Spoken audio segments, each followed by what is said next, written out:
Le Nouveau Testament emploie deux mots pour parler de la repentance.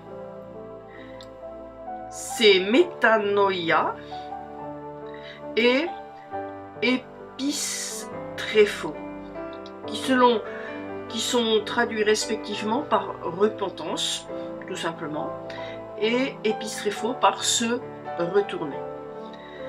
Alors, nous allons voir le premier, métanoïa.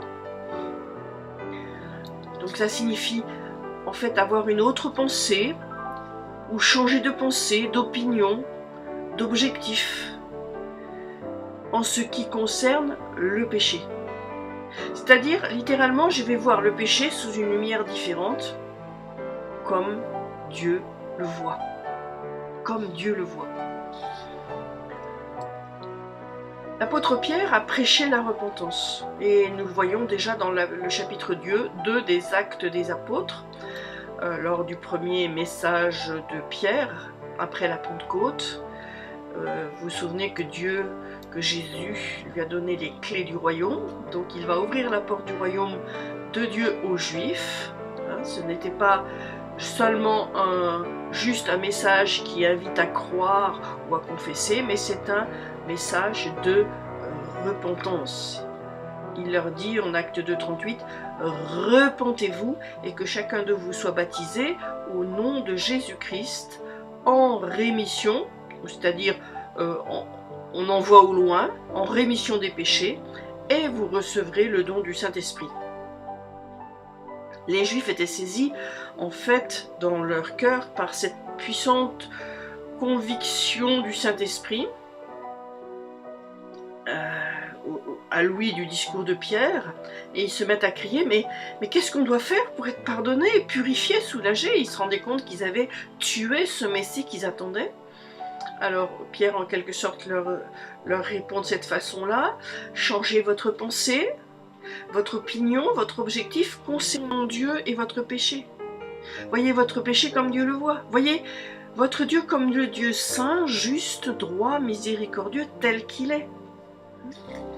En quelque sorte, Pierre leur dit, si on met la phrase un petit peu à l'envers, si vous ne vous repentez pas de vos péchés au nom de Jésus-Christ, vos péchés ne seront pas envoyés au loin et vous ne recevrez pas le don du Saint-Esprit. Le don du Saint-Esprit, c'est ce qui est appelé dans la Bible la promesse. Et les Juifs attendaient non seulement le Messie, mais la promesse. C'était le don qui devait leur être apporté, ce don du Saint-Esprit dont ils avaient connaissance. Et ils attendaient cela. Alors ça, c'est Pierre, donc après la Pentecôte. Nous allons voir maintenant Jean-Baptiste, qui a commencé son ministère par la repentance. Il a prêché la repentance. Matthieu chapitre 3, Jean-Baptiste déclare: « Repentez-vous, car le royaume des cieux s'est approché. » Jésus, Yeshua, a commencé son ministère en prêchant la repentance. C'est un message donc d'avant la Pentecôte. Et avant la Pentecôte, le prérequis indispensable à la communion avec Dieu, c'est toujours la repentance, comme dans l'Ancien Testament. Et Jésus va commencer son ministère, non pas en disant « réjouissez-vous, le royaume des cieux s'est approché » ou « croyez ou recevez », mais il va dire, comme Jean-Baptiste qui avait préparé son chemin, « Repentez-vous, car le royaume des cieux s'est approché ». Matthieu 4, verset 17. Alors, on demande au chapitre 9, on a demandé à Yeshua pourquoi en fait il sortait parler au peuple loin de là où il se trouvait, le peuple. Est-ce que on lui a demandé, mais est-ce que tu ne sais pas que Dieu est dans le temple et il ne se trouve que là? Pourquoi tu côtoies la racaille de la société? Pourquoi tu fais ça? Pourquoi tu sais, c'est dans le temple qu'il faut être. Et Jésus va clarifier son appel et son objectif en disant: je ne suis pas venu appeler des justes, mais des pécheurs, c'est-à-dire des gens qui ont besoin de se repentir. Matthieu 9, 13. Et au chapitre 15 de Luc, il va dire « Je vous dis qu'ainsi il y aura de la joie au ciel pour un seul pécheur qui se repent. » Un homme qui se repent est un homme qui obéit au message du Nouveau Testament. Alors les disciples, bien sûr, comme on a vu avec Pierre, ont prêché la repentance. Mais déjà, avant que Yeshua soit crucifié et ressuscite, on voit au chapitre 6 de Marc que Yeshua avait envoyé ses 12 disciples pour leur première expérience d'évangélisation. Et quel est le message qu'il leur donne en les envoyant et en leur donnant toute autorité et tout pouvoir pour confirmer ce message? Eh bien, c'est la repentance. Marc 6, verset 12, il est dit « Étant partis, ils prêchèrent qu'on se repentit ». Yeshua leur avait donné en fait cette autorité, ce pouvoir sur toutes les puissances de ténèbres. Et donc leur parole était confirmée par des signes et des prodiges. Et en fait, si on regarde dans Luc cette même histoire, lorsque Yeshua envoie les 12 disciples pour la première expérience d'évangélisation, eh bien, Luc 9, verset 2, il est dit que Jésus les envoya prêcher le royaume de Dieu. Donc, en conclusion, nous voyons que la repentance, c'est le message du royaume. Jean-Baptiste l'a prêché, Jésus l'a prêché, les disciples de Jésus l'ont prêché avant même la mort et la résurrection du Seigneur. Combien plus après, bien sûr. Et nous voyons donc après, au chapitre 3 des Actes, Pierre et Jean qui se rendent au temple après l'expérience de la chambre haute. Et à la porte du temple, le Seigneur va utiliser Pierre pour apporter la guérison à un homme qui est infirme de naissance. Et lorsque les Juifs voient cela, ils sont stupéfaits.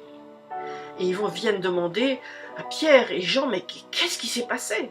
Alors Pierre va faire un second sermon que je vais paraphraser en quelque sorte.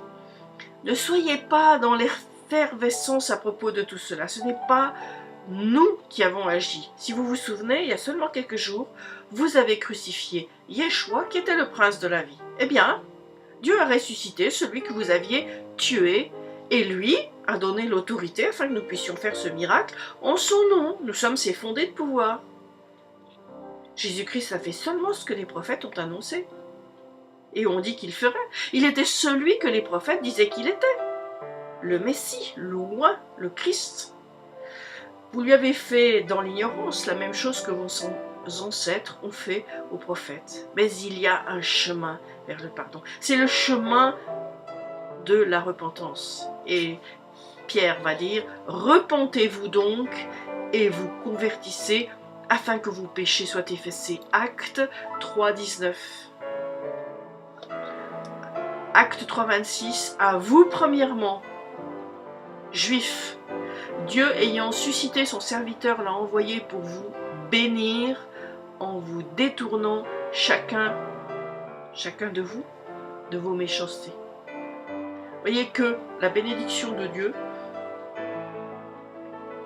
c'est se détourner de notre péché. La bénédiction de Dieu fait que nous allons nous détourner de nos péchés. C'est pour ça que c'est tellement important de bénir, que nous sommes appelés à bénir, bien sûr, mais regardez quel était dans l'Ancien Testament le rôle des sacrificateurs.